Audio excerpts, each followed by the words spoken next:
common reason ng overheat. Yan, sobrang init ngayon ano, pero on reality, kahit sobrang init yan, 24 hours din yung gamitin yung kotse ninyo. Kung nasa good condition yung kotse ninyo, never yan mag-o-overheat. Pero ito yung dalawa ko naiisip na reason kung bakit nag-o-overheat ang kotse. Number one dyan is yung coolant, yung nauubos na coolant.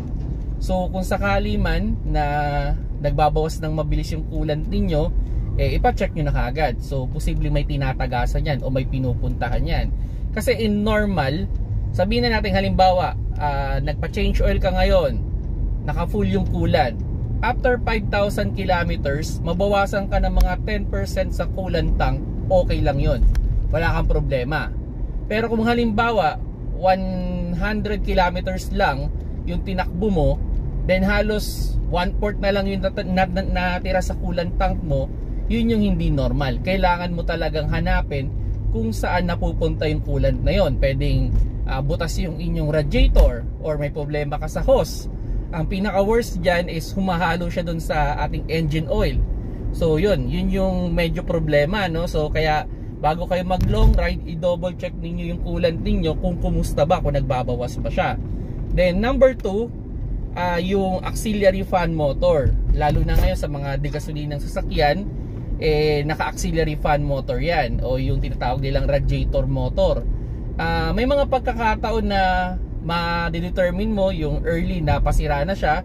Kumbaga parang mahina yung lamig ng aircon paminsan-minsan, especially pag heavy traffic. Tas eventually mga ilang buwan o ilang linggo bibigay na siya. So yun yung isang problema dyan, yung auxiliary fan motor. O may mga pagkakataon naman na bigla na lang talagang hihinto yan. Common reason dyan is carbon brush, yung numinipis na carbon brush. Ang pinaka-advice ko sa inyo dyan, mag-investigate kayo dun sa mga sasakyan din na kapares ng sasakyan ninyo, kung ilang kilometers bumibigay yung auxiliary fan motor nila. Kasi halimbawa, may bumigay na 80,000 kilometers, may bumigay naman na 50,000 kilometers, may 60. Then i-average mo. So kung sakaling gusto mo ng peace of mind dun sa average na nakuha mo, dun mo palitan. Kumbaga i-early mo na o unahan mo na. Kasi halimbawa ako dito sa Vios ko, based on my research, may mga bumigay ng 80,000, may mga bumigay ng 50,000. So sabihin na natin mga around 60,000 kilometers, bibili na ako ng pyesa.